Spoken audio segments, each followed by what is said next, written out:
Hello and welcome to Killer Queens, a true crime podcast. I'm your host, Torella. And I'm your better, prettier, younger host, Tori. We're sisters who are obsessed with true crime. And love gal-palin with you about cases. You can expect the occasional curse word, lots of Friends quotes, and all the 90s nostalgia. To get in on the conversation, check us out at killerqueenspodcast.com. You can also find us on Instagram and Facebook at Killer Queens Podcast, and we're on YouTube at Killer Queens, a true crime podcast. Okay, y'all, grab your Capri Suns or your Surge, and let's talk about some true crime. Guys, we're back. Oh my God, we're back. Yeah. Hey, if it's been only like 5 minutes, we missed you already. And if it's been a week, we missed you already. I know. Yeah. I keep wanting to like, baby, the way that Biggie did it. Like, it's so good. And I do remember, this is kind of neither here nor there, but it was ridiculous.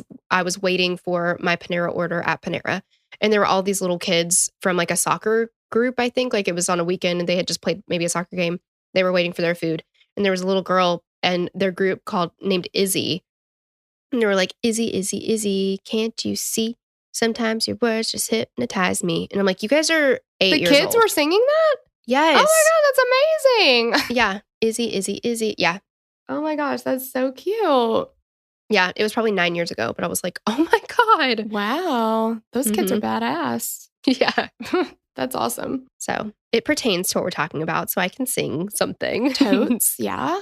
All right, so last episode, we got into kind of the history of Tupac and Biggie, their friendship, which turned into a rivalry. Yeah, and kind of where that beef all started.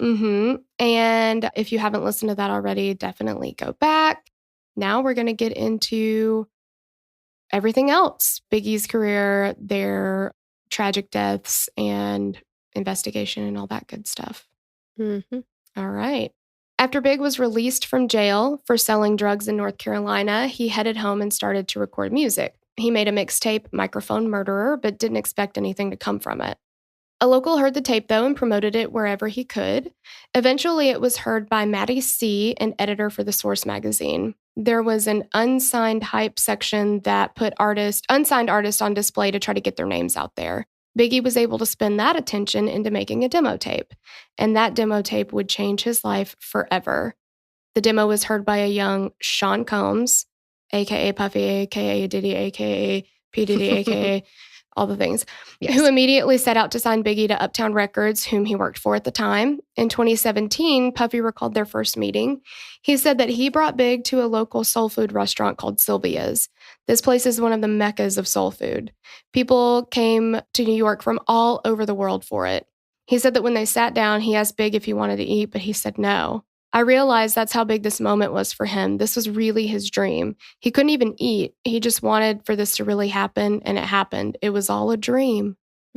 Within months of signing, Big was on track with Heavy D and the Boys, but within a year, Puffy was fired from Uptown Records. Within a week of his firing, Bad Boy Records was created, and Big was immediately signed. In August of 1993, Big welcomed his first child, the mother of which was a longtime girlfriend, but the two had separated when Tiana was born. As a high school dropout, Wallace promised his daughter everything she wanted, in his reasoning that if he had the same in childhood, he would have graduated at the top of his class. Although he was signed to a label and had a few lines here and there on tracks, Big was still dealing drugs off and on throughout this time. Once Puffy found out, he told him that he needed to either be in or out. He couldn't have one foot in each world. It's said that this is when Big stopped dealing for good. Around this time, Biggie was working with Mary J. Blige, LL Cool J, Busta Rhymes, and other people, but he ran into a little trouble. He'd been going by the name Biggie Smalls on all these records and songs, but that name was taken by Calvin Lockhart in the 1975 film Let's Do It Again. Lockhart sued Biggie to stop him from using Biggie Smalls, and Notorious B.I.G. was born, although Biggie is a common referral as well.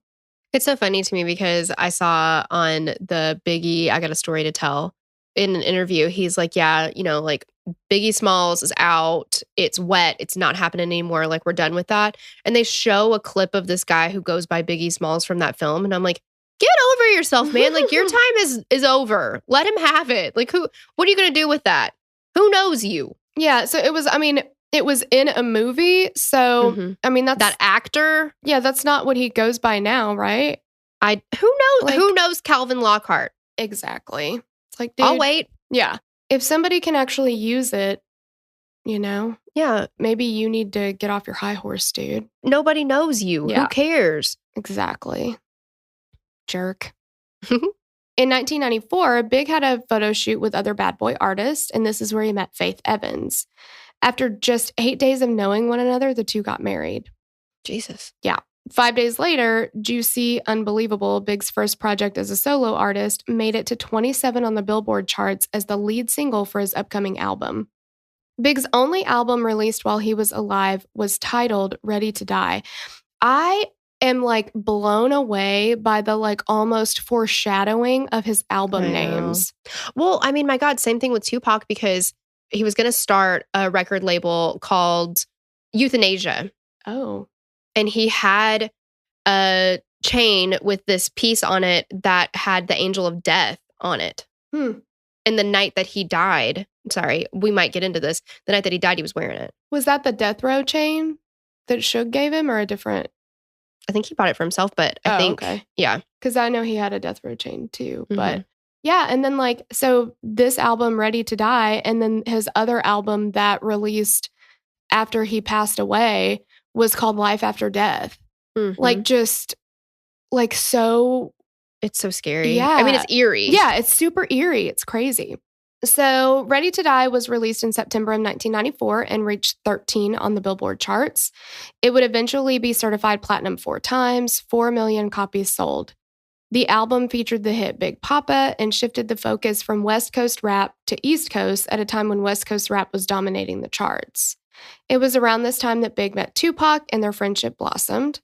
At the Source Awards in August 1995, Big was named Best New Artist, Solo, Lyricist of the Year, Live Performer of the Year, and his debut album of the year. At the Billboard Awards, he was Rap Artist of the Year. I mean, these guys are just like taking the world by storm. It's incredible. Exactly. It's around this time that the shooting of Tupac takes place in Times Square, and Tupac is sentenced to time in prison. So, you know, it's kind of like all these things are running concurrently. And, you know, we're kind of separating them out here. Oh, yeah.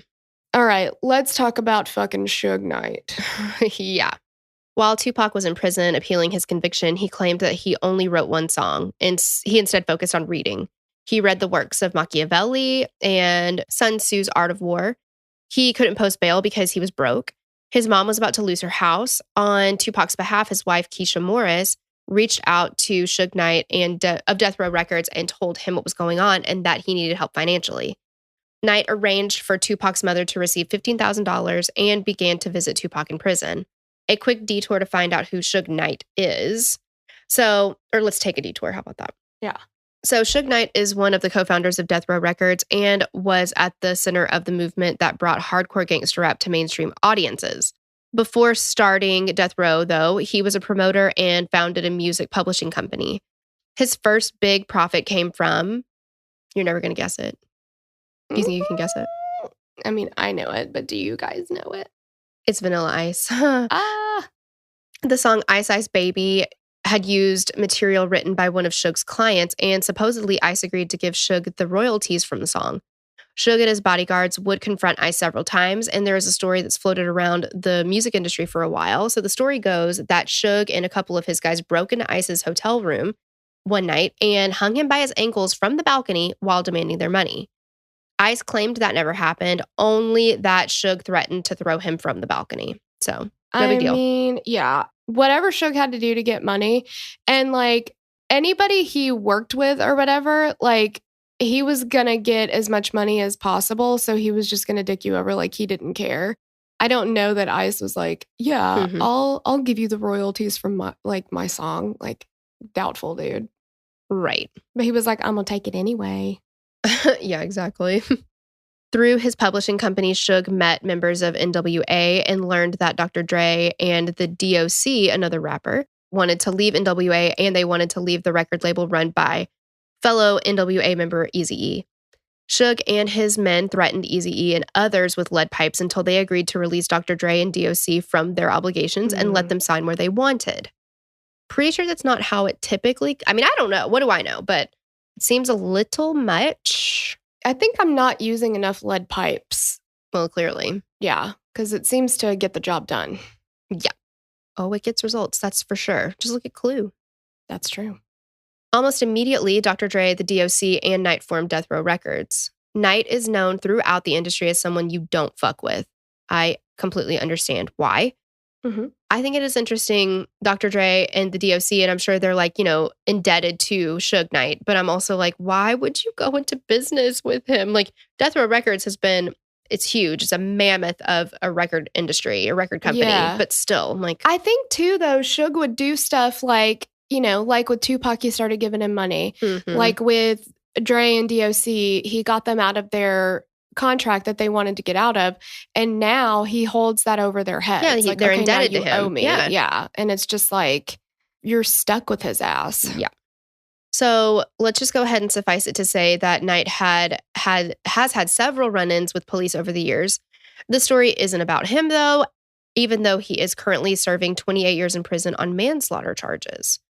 But we got to bring it back to Tupac. So Tupac's in prison, and Suge starts visiting him.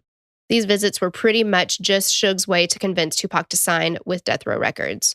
In exchange for a 3-album deal, Suge could get Tupac out of prison and back in the studio. Tupac agreed, and Suge got the ball rolling by posting his $1.4 million bond. In August 1995, Suge visited Tupac while they were waiting for him to be released, and after that visit, he headed to New York City for the second annual Source Awards ceremony. While there, Suge had the opportunity to be on stage with a microphone, and he used the little time he had to belittle and berate Puffy, closing his rant by inviting any rappers who wanted to make a name for themselves to leave their current label and join Death Row. I mean, they do not even try to sugarcoat anything. No, and they will be right in your face like a fucking pit bull. Yeah. And Puffy was there, wasn't he? Yes. And like, he's like, yeah, and if you want to join a label where your producer doesn't have to be in every single one of your videos and have to be in every single one of your songs, then you can come here. And I'm like, oh shit. Right, exactly. It's just so insane. It's in a time before Kanye was like, hang on, I'm going to let you finish, but let me just say this real quick. Yeah. After the ceremony, Suge went to Uptown Records, the place where Puffy got his start in the music industry via an internship. At this point, Suge was known for his strong arm tactics, and after meeting with Uptown Records founder Andre Harrell, Suge was able to get a few of Puff's prime Uptown recruits without paying anything for their releases, including Jodeci and Mary J. Blige. Damn. I know. Those are some heavy hitters, too. Yeah. Next, in September of 1995, Suge and his crew were in Atlanta for a party for Jermaine Dupri at a local nightclub. And I'm sure the party didn't stop till 8 in the morning. No, of course not. No. Puffy was at the club as well, and witnesses said that he and Suge got into a heated exchange. It was heated enough that when they were outside the club for a few minutes later, one of Puffy's bodyguards and childhood friends aimed a gun at one of Suge's bodyguards, Jay Hassan Jamal, he went by Big Jake, Robles, and fatally shot him while he was entering Suge's car. Lawyers for both Puffy and his bodyguard denied any accusations, and Big Jake's murder was never solved, although Suge adamantly blames it on Puffy. This furthered the divide between the East and West Coast rap rivalry. This is what I was like, just like every single time they run into each other, it's like guns have to come out. Like, yeah. And so many lives were ended just based on like a beef in your 20s. You know what it kind of reminds me of? And I think that I'm hearkening it back to Tupac's early years when he was in Shakespearean plays. It's like Romeo and Juliet. Oh, mm-hmm. Like, especially in the one with the Baz Luhrmann's Romeo and Juliet. Every time the Capulets see oh my God, why am I forgetting their name? The Capulets and the Montagues. Yes, Montague. Every time guns are drawn. Every time. Mm-hmm. Yeah. It's just like, again, just if your emotions dictate your actions, some stupid shit's going to happen because your emotions lie. Like, yeah, exactly. They are not sound and rational. Exactly. In October of 1995, everything finally went through for Tupac to be released from prison. Some people said that when Tupac got out of prison, he seemed like a completely transformed person. After being released as part of his 3-album deal, Tupac immediately began work on his 4th studio album, All Eyes on Me. The album was released in February of 1996 and was Rap's first double disc album, meaning it qualified as 2 of the 3 albums required per Suge and Pac's agreement. All Eyes on Me rocketed out of the gate, selling over 550,000 copies in its first week. It reached the top spot on the Billboard 200 and R&B's hip-hop charts. In 1997, it won Rap Album of the Year at the Soul Train Awards. This album, featuring the single California Love, went certified diamond in 2014 with over 10 million sales, and as of 2019 has over 11 million copies sold. Rolling Stone said that the album, it's like a California thug version of Pink Floyd's The Wall, pure gangsta emo run amok over 2 CDs. Wow. I know. I'll take it. Yeah. Tupac's 5th and final studio album would be entitled The Don Killuminati, The 7-Day Theory, usually referred to as the 7-Day Theory. It was written and recorded in 7 days in August of 1996. The lyrics were written and recorded in 3 days, and the other 4 days were for mixing the album. That is like incredible. An entire album written and recorded in 3 fucking days. Did they sleep? Probably not. No, I know that they couldn't have. I mean, that's insane. But I feel like both Tupac and Biggie were machines when it came to music. Yes, absolute machines, yeah. Tupac would not be alive for the album's release, though. Just a few weeks later, he would be dead. September 7th, 1996, Tupac and his entourage are in Las Vegas to celebrate a business partner's birthday. While they're there, they planned on going to the Bruce Seldon versus Mike Tyson heavyweight fight with Suge Knight at the MGM Grand. Shortly after Tupac got out of prison, he and his wife split, having their marriage annulled. They got married when he was in prison, and she later recounted that she thought it was just to give her name more credentials when she went to ask for favors for him and his family. He had begun dating Kadena Jones, which is the daughter of music industry mogul Quincy Jones and sister of Rashida Jones from The Office and Parks and Rec. Kadena was in Vegas with them that night as well, but she did not attend the fight. They did use her car, however, and when they left the fight, Tupac's bodyguard, Frank Alexander, was told not to ride with him, but to drive her car instead. And he said that when he got into that car, it was like on empty. And he was like, how it did not die is beyond him. Like, it was just, it was like the gas light was on forever. And he was like, I don't know, it was some like act of God that it didn't die. Yeah, like, thanks, guys. Cool. That's how I feel every time I use Andrew's car. Yes, that's true. He's really good at like making sure it's completely on empty. And then he's like, you know what? I'm going to let Tori use my car today. Yeah. And then I fill it up and he's like, oh, you didn't have to fill it up. I'm like, what do you think I was going to do? Flintstone my ass everywhere? Like I had to put gas in it. Whose problem is that? Not his. Yeah, exactly. Yeah. Leading up to the shooting, Tupac, Suge, and their crew went to the Tyson fight, which Tyson won in the first round. After the fight, they began to exit the arena and they go into the casino. Okay. So as they're leaving, one of their entourage saw a man in the lobby, a known noted Crip, Orlando Baby Lane Anderson. Okay. There's another story here. So Orlando Anderson had sometime before this had run into some of the people of like Suge's entourage outside of a mall, I think. And so like they're coming out, Orlando and his people are coming in or whatever.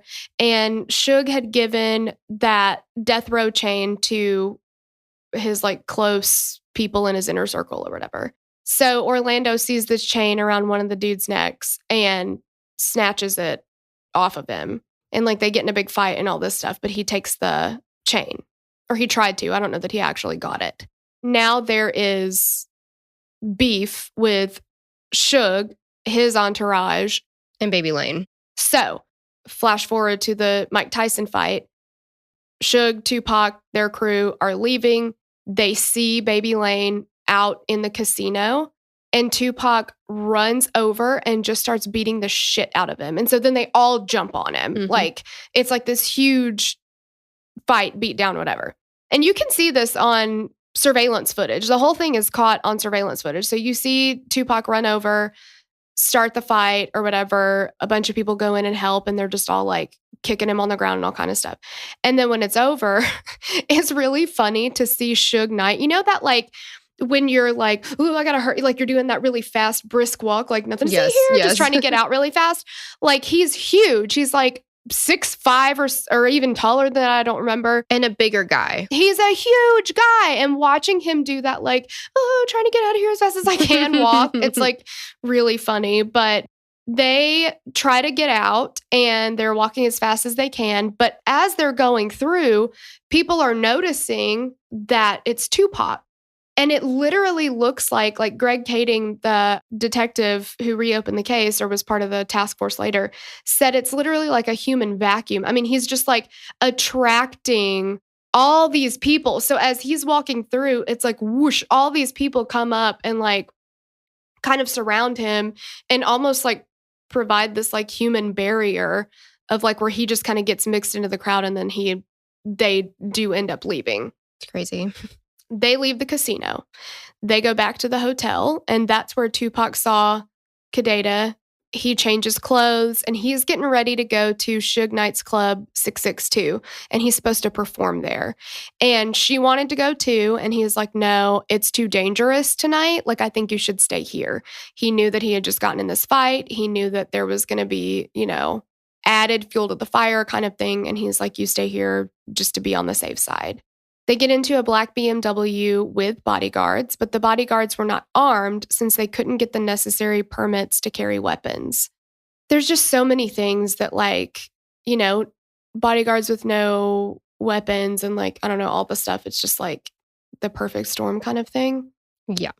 So Tupac's personal bodyguard, like we said, was not in the car with them. He was driving Kadeda's car. I'm not really sure why they wanted to take that car. I have no idea. All I know is that Frank, the bodyguard, said that Tupac was like, you need to take that car. Yeah, it's very strange. I'm not really sure why that. Yeah, Frank said that he had his gun in his car, but Tupac wanted him to take that car, so that's what he took. Yeah, super strange. I mean, I'm sure they had a reason. I don't know what it is. And I don't know that anything would have been different, but maybe, Frank could have, at the very least, returned fire and stopped some of the shots. And I don't know. Shot of the tires or something. Yeah, exactly. Yeah, exactly. So they get caught. They leave Suge's house and then they go out and they're driving down, I guess, the Vegas Strip. They're trying to get to the club. Yes. Around 11 p.m., a bike-mounted police officer stopped the car because they were playing loud music and the vehicle didn't have plates on it. And their music was so loud that on the strip in Vegas, it was violating the noise ordinance. Which is insane because any strip, especially the Vegas Strip, that does not stop again until 6 a.m. Mm-hmm. For a car's music system to be drowning that out is insanity. Exactly. Yeah, it was pretty damn loud. So after a quick search, they found the plates in the trunk and the officer let them leave without a ticket. Suge was driving and Tupac was in the passenger seat, and they stopped at a stoplight around 11:15 p.m. And apparently, there's an iconic photo. It's the last photo taken of Tupac alive because they're in heavy traffic, right? Mm-hmm. So they're driving down the strip. They're in all this traffic, and these girls in a car next to them are like, oh my God, it's Tupac. It's Tupac. Look, it's Tupac. And their windows are down and they're yelling and all this stuff. And they said that Tupac and Suge were like, hey, we're going to this club. Why don't you follow us? Come with us or whatever. And in one of the theories that we'll get to, it is the girls yelling out, and they snap a picture of him, but yelling out that Tupac is next to them in traffic, that alerted the shooters to where he was. And that's how they found him. But a white 4-door late model Cadillac pulled up on the passenger side and just opens fire. Tupac was hit 4 times, once in the arm, once in the thigh, and twice in the chest. One bullet passed through his right lung. Suge was hit in the head with bullet fragments. The first officer on the scene was Chris Carroll. In an interview with Rolling Stone in 2014, he revealed what Tupac's final words were. He says, so I grabbed him with my left arm and he falls into me, and I've still got my gun in the other hand. He's covered with blood, and I immediately noticed that the guy's got a ton of gold on, necklace and other jewelry. All of his gold is covered in blood. That has always left an image in my mind. And as Suge is yelling Pac, I look down and realize that this is Tupac Shakur. Elsewhere in the Vegas 7 story, Carroll says he attempted to get a, quote, dying declaration of a potential suspect from Shakur, but the rapper was ignoring him at first. So he goes on to say, quote, and then I saw his face and his movements. All of a sudden, in the snap of a finger, he changed. He went from struggling to speak, being non-cooperative, to an I'm at peace type of thing, just like that. And that's when I looked at him and said one more time, who shot you? I thought I was actually going to get some cooperation, and then the words came out, fuck you. I mean, Tupac was Tupac till the end, right? Yes. It's like, through and you. through. Yeah. When he was asked why he came forward with this information after so long in 2014, Carroll, since retired, said, it's been almost 18 years. There's clearly never going to be a court case on this, which sucks. Mm-hmm. Tupac was rushed to University Medical Center of Southern Nevada, where he was sedated and put on life support. In the ICU 6 days later, he succumbed to his wounds and died from internal bleeding. The official cause of death was respiratory failure and cardiopulmonary arrest associated with multiple gunshot wounds. At the age of 25, Tupac Shakur died, and the music industry lost an icon. In November of 1996, Death Row Records released the 7 Day Theory to critical acclaim. It hit number 1 on the charts and was certified platinum 4 times. Damn. It's amazing. Yeah.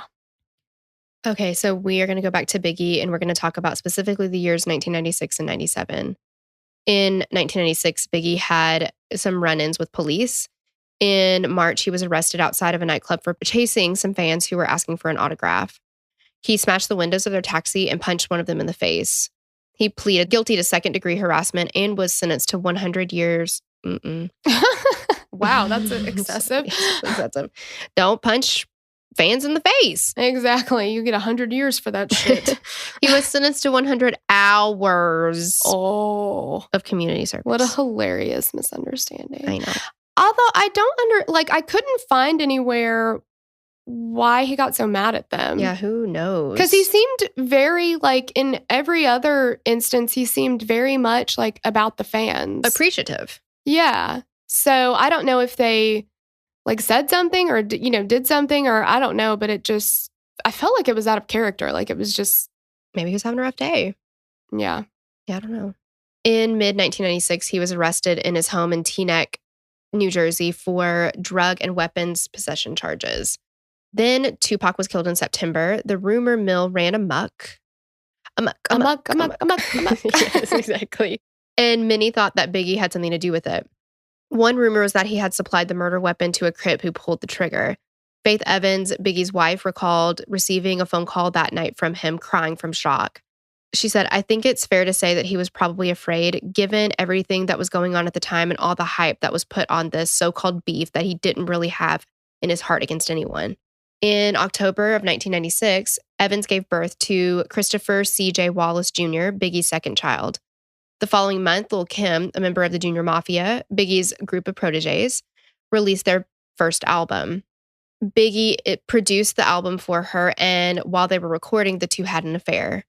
Throughout 1996, Biggie worked on his second album, Life After Death. While working on it, he was in a car accident, which left him in the hospital for a time and forced him to use a wheelchair and later a cane to get around.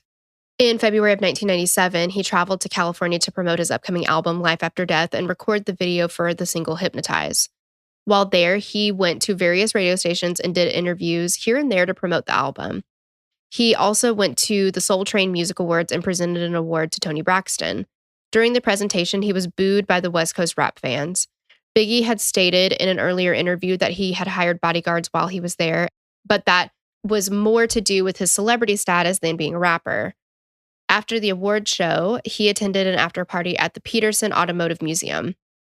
Guests included Faith Evans, Aaliyah, Combs, and members of the Crip and Blood gangs. Around 12:30 a.m., the fire department came in and shut the party down due to overcrowding. Biggie left with his entourage in 2 GMC Suburbans to make their way back to the hotel they were staying at. He rode in the passenger seat while Greg G. Money Young drove. Puffy traveled in another SUV with 3 bodyguards. A third vehicle was in their group, which was a Chevy Blazer, and it was driven by Bad Boy Records head of security, Paul Offord. Why did they not? Puffy's got 3 bodyguards. Yeah, no one's in there with of security and Why do we not have somebody with Biggie that's No idea. of that status. Yeah. I don't know. There's so many little, like, I don't know if it's coincidences or if it was, Right. for both of their murders. I don't know. At 12:45 a.m., Biggie's SUV stopped at a red light 50 yards from the Peterson Automotive Museum, and a black Chevy Impala pulled up alongside it. The Impala's driver rolled down his window, drew a 9mm blue steel pistol, and fired at Biggie's car. Biggie was struck by 4 bullets and was rushed to the Cedars-Sinai Medical Center. It's so ironic, too. I don't know if irony is the right word, but that both of them were struck Both 4 times. Yeah. Once there, doctors performed an emergency thoracotomy. I think so. Okay. I don't know if you've heard of that. So, thoracotomy. At 1:15 a.m., he was pronounced dead at 24 years old. His autopsy, which was revealed 15 years after his death, showed that only the final shot was fatal. It entered through his right hip and struck his colon, liver, heart, and left lung before stopping at his left shoulder. God. Biggie's second album, Life After Death, was released 16 days after his death as scheduled. Again, it was number 1 on all the charts, and Biggie was named Artist of the Year by Spin Magazine in 1997. Life After Death. I mean, I cannot with that. It's like uncanny. No. And released 16 days after he dies. Like, that is so crazy. Right.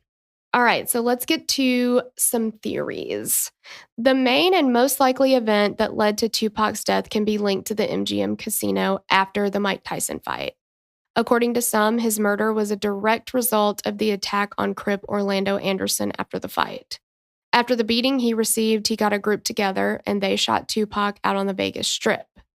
According to an LA Times article written by Chuck Phillips, the shooting was carried out by a Compton gang called the Southside Crips to avenge the beating of one of its members by Shakur a few hours earlier. Orlando Anderson, the Crip whom Shakur had attacked, fired the fatal shots. Las Vegas police interviewed Anderson only once as a possible suspect. He was later killed in an unrelated gang shooting in 1998. And I feel like as far as Tupac's murder goes, to me, this makes the most sense. I think it does. I mean, goodness gracious. Everything we're talking about, and I'm like, well, I mean, all Swanee, you know? I It's know. like, Yeah. no, bullshit. Like, this is insane because, so they just had a physical altercation. Not even just a screaming match, not just a, hey, you bumped into me. They had a physical altercation hours before this happened. He was questioned by MGM. He was let go like 2 hours before the killing happened. That was a quote from one of the investigators. So why wasn't he questioned further when he is the last known link to a violent attack? It was against him, but still, that would give motive. Exactly, because what's going to happen is when all of his like fellow Crips find out that he's been disrespected, beaten in front of people, like those things do not stand. Like you cannot get away with that kind of shit. And they didn't care that he's a celebrity. Like, because at this point, Tupac is in with Suge's crew who are associated with Bloods.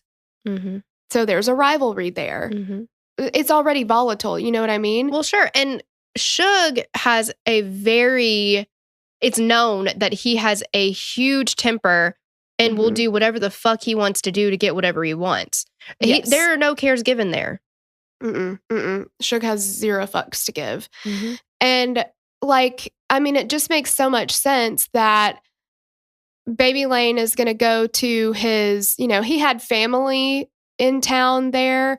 Because wasn't Keefe D his uncle? I think so. I think Baby Lane was Keefe D's nephew. So Keefe D comes up in the investigation as being part of the Southside Crips. I believe, he's in Vegas at the time.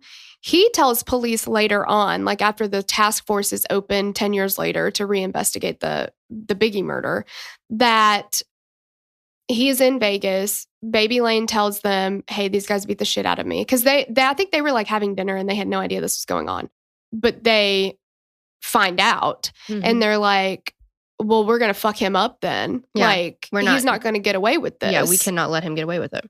Yeah. And so apparently they didn't have any weapons on them. Like they didn't they said it was not a premeditated killing, that they didn't go to Vegas with the plan of that happening. It's just, while it was there, it ended up happening. And that somebody else that they were with, there's so many players like in all of these, somebody else that they were with was like, okay, well, I've got a gun on me like I always do. Well, everybody's got an entourage. Mm-hmm. Yeah. Yeah.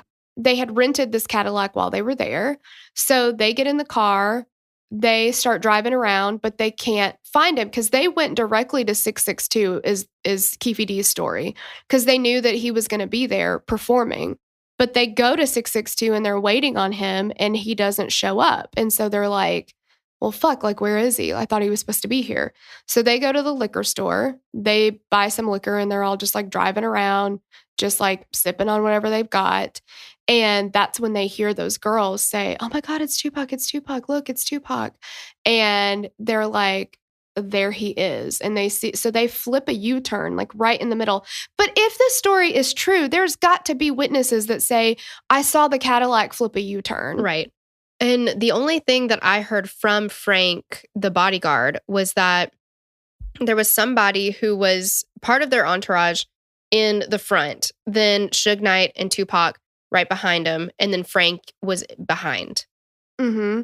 And apparently those girls that had seen him, and they said that Tupac and Suge were like, come follow us. Like, we're going to the club. You can come with us or whatever. They had asked them to get into the caravan. They were like, here, pull in and we'll all go together or whatever. And that cut Tupac and Suge's vehicle off from Frank. So now they've got a vehicle in between them. Mm-hmm. And right before the Cadillac pulls up, they get out of the caravan because they're like, we're in the middle of a security. It's kind of weird. And they were like, we know where 662 is. We'll just meet him there. Like, it's not that big of a deal. We'll just go on ahead. So they pull out and, they're because there's like 2 lanes going straight, I think. They pull into the other lane and they go up to the light. And then Tupac and Suge's car is like catty corner. So they're like one car ahead and over. So then the Cadillac pulls up behind them, fires the shots. And when they hear the shots being fired, they try to get out of there. So they start to turn right onto the intersection there.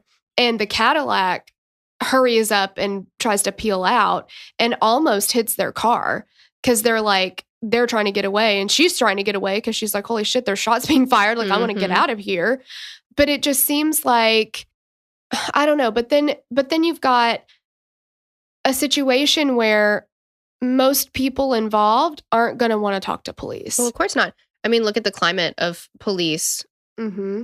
And most of them are involved in a lot of people in this particular situation are involved in gang activity. Mm-hmm. They don't want to talk to police, but it's just like, it seems like somebody would have been like, oh yeah.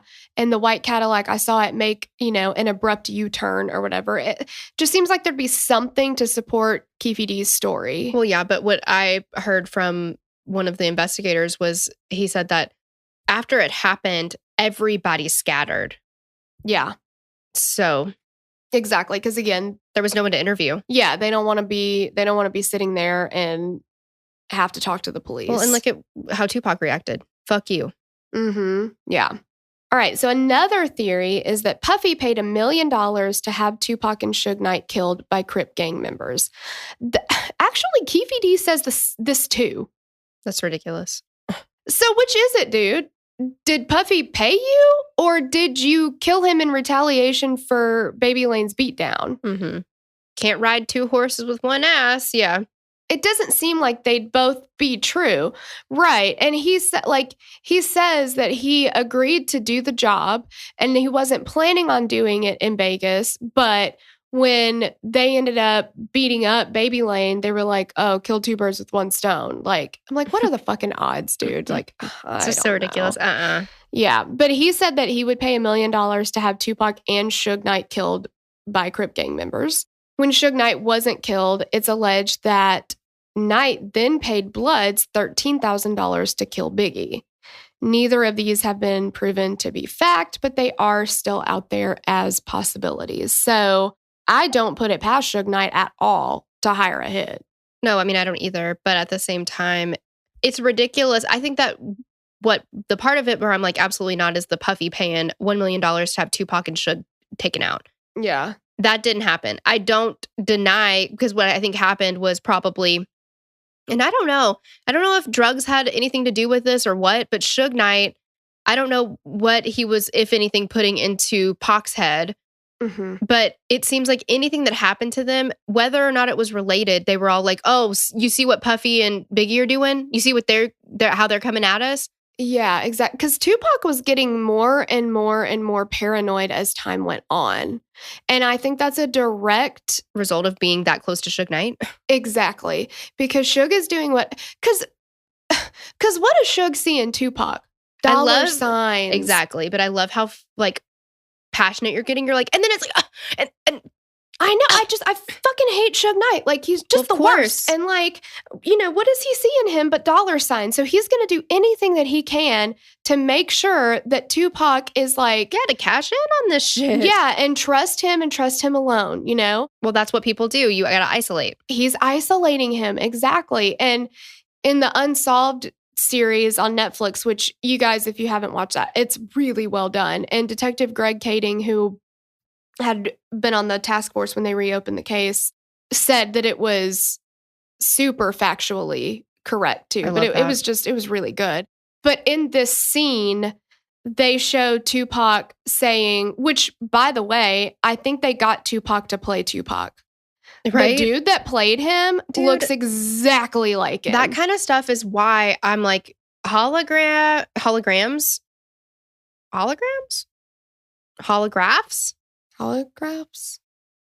Hollows are totally, either they're really, really good or Tupac is not dead. I know. I was like, dude, Tupac plays Tupac. Like, It's insane. But this kid looks exactly like him. I mean, it's insane. But in the car while they're driving down, he's like, and I know liberties were taken here, but I do think that this is how Tupac felt. He, like, in the scene, he's saying, like, you're the only one that's been there for me. Like, you're the only one I can trust, kind of thing, Like, and that's, you've been there, you've helped me. And that's exactly what Suge Knight was going for. Yeah. You can't trust anybody else. Like, it's just me. Yep. It's like us against the world, right? Yeah. And by this time, they already figured out, like, Tupac found out that the quad shooting at that studio had nothing to do with Biggie and Puffy. But by now, the damage is already done. The beef has already gone too far. They've said things they can't take back and shit like that. But well, it's like one of those things where you're so committed to the feeling, you don't even know, like, you're in an argument, you have no idea why it even started, but you can't go back now. I mean, you've already, yeah. Yeah, it was too far gone at this point. But by this point, he does know that they didn't set it up. So it's just interesting that, again, that Suge Knight was still able to keep in his head, you got to watch out for Biggie. Like, look at what he's going to do to you. Yep. Just sucks. Another Biggie theory is that Suge Knight paid corrupt LAPD officers to kill him. Again, wouldn't put it past him. That apparently never panned out, but apparently the only organization to investigate that was the LAPD. So, see, I think that what we can possibly all agree on is Tupac's death is the biggest question. Biggie's death came as a direct result of Suge Knight and spewing this vitriol of he killed Tupac. So, as a retaliation, Biggie was killed. I think so. And I really feel like Tupac was killed because of the attack on Baby Lane. I do too. I mean, if he wasn't, what a fucking coincidence. Right. And I feel like a lot of things that happen in murder cases, there's no way that there are that many coincidences. Right. Yeah. Author John Potash claimed in his 2008 book, The FBI War on Tupac Shakur and Black Leaders, he claimed that the FBI was behind both Wallace's and Shakur's murders. Citing 12 years of research, hundreds of interviews, and countless court documents, Potash alleges that the FBI wanted to end the violent rap culture of the 90s and utilized counterintelligence programs to target leftist musicians. What? That feels a little Sherry Shriner reptilian to me. Yeah, me too. Because why? Okay, if that's the route we're taking, I mean, the biggest two artists of that time were Pac and Biggie, but still, they left a lot of other ones. Yeah, they left NWA and they had Fuck the Police. Like, I mean, my God, like, and Dr. Dre and Snoop Dogg, they were putting out stuff too. I'm sorry, Snoop Doggy Dogg were putting out a lot of shit too. Yeah. Snoopy Dogg. Yeah. What was that in? Who said that? It was a movie. I can't remember. I know. I can't remember. Snoopy Dogg. But yeah, they would like that. That is so fucking far-fetched to me. Like, I can't get into a conspiracy theory like that. I just can't.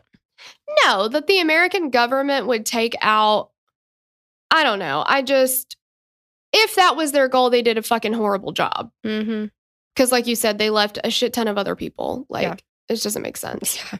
One last and perhaps the most out there theory, which if we thought that one was out there, here we go, is that they're actually both still alive and well, enjoying life outside the public spotlight. I haven't heard that with Biggie as much as I've heard it about Tupac. Oh, yeah. There are a lot of people that believe he is still alive. Yes, I've heard that with Elvis and Tupac the most. Uh-huh. And I guess people felt there is a group of people that feels the same way about Avicii, that he's still alive and like faked his death or whatever. So Andrew would be pleased. I know. Andrew loves Avicii. He loves Tupac too. I mean, I think he was more of a Notorious B.I.G. fan, but he does like Tupac. Definitely. Both of their influence on the rap community is undeniable. They're credited by literally almost every rapper out there as being the inspiration behind why they started rapping to begin with. Eminem actually wrote a letter to Tupac's mother thanking her for things she has done for him over the years and including a drawing he did. And it's an undated letter, not really sure when it was written, but it says, "Dear Afeni, sorry if it looks a little sloppy. I could have done a little better if I had the right pencils. Instead, I had to draw it in pen. Plus, I just kind of thought of the idea a little too late. But I've been drawing since I was 10 and I thought you might like it. Anyways, thank you for always being so kind to me. You're a true queen, and I mean that in every sense of the word. I will never forget the opportunities you have given me. You will always be in my heart, my thoughts, and my prayers. As I've said before, you have no idea how much your son and his music has inspired not only the hip-hop world, but speaking for myself, has inspired my whole career. He was and still is the true definition of a soldier. When I was feeling at my worst, before fame, before Dre, I knew I could put that Tupac tape in and suddenly things weren't so bad. He gave me the courage to stand up and say, fuck the world. This is who I am, and if you don't like it, go fuck yourself. Thank you for giving us his spirit and yours. God bless you. Love, Marshall." The crazy, or I don't know, the super sad part of this whole thing is that even with all these theories, even with all these speculations, there have been several investigations. There was the original investigation right after the murders happened, and then they reopened a task force into the Biggie murder, the LAPD did, and they're both still unsolved. I can't. It's just the investigations just never went anywhere. And I mean, a lot of the people involved or that would have been there, like you said, everybody's scattered. They didn't have very many witnesses to interview up front. Well, and with Tupac's for sure, I'm sure with Biggie's as well, they didn't secure the crime scene. Right. Yeah. It's in the street. Yeah. So yeah, you've got all that. And no offense, but they bite cops. Yeah. What are you gonna do? Yeah, exactly.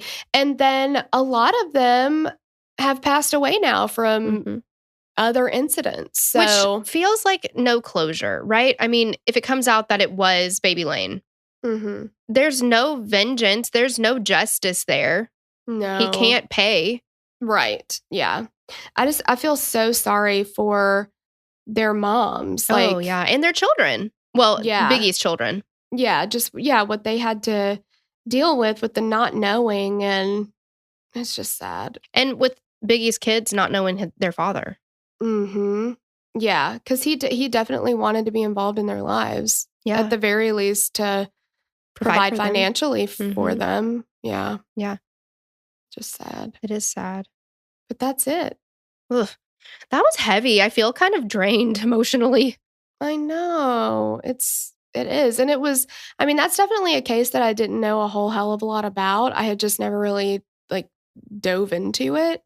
But there's a lot of moving pieces, man. It's a big case. Oh, absolutely.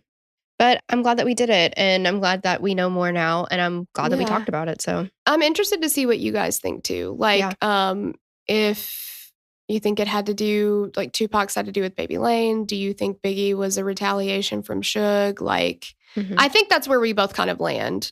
You do too. Yeah, like I think Tupac was, like we said, direct result of the MGM incident, and then I think Suge had Biggie taken out. I do too. Because he was just so vindictive. And I think Biggie was right to have his fears about this is going to fall on me. Yep, exactly. But let us know what you guys think. We always have a post on Instagram that, shows that the episode has been released. So let us know what you guys think there or in the Facebook group or, wherever you see fit. But let's get a conversation going. Let's talk about it. Definitely. But thank you so much for listening, and we will catch you on the next case. Bye. Bye. We'd love to hear your thoughts on this case. Connect with us on Instagram or Facebook to continue the conversation. Thanks for listening, and we will meet you back here next week. Bye. The theme song for the show is created and composed by Stephen Toby. You can find more of Stephen's work on SoundCloud. Our logo was created by Sloan Williams of Sophisticated Crayon. You can find more of her work on Etsy. Visit us at killerqueenspodcast.com for merch and other info about the show.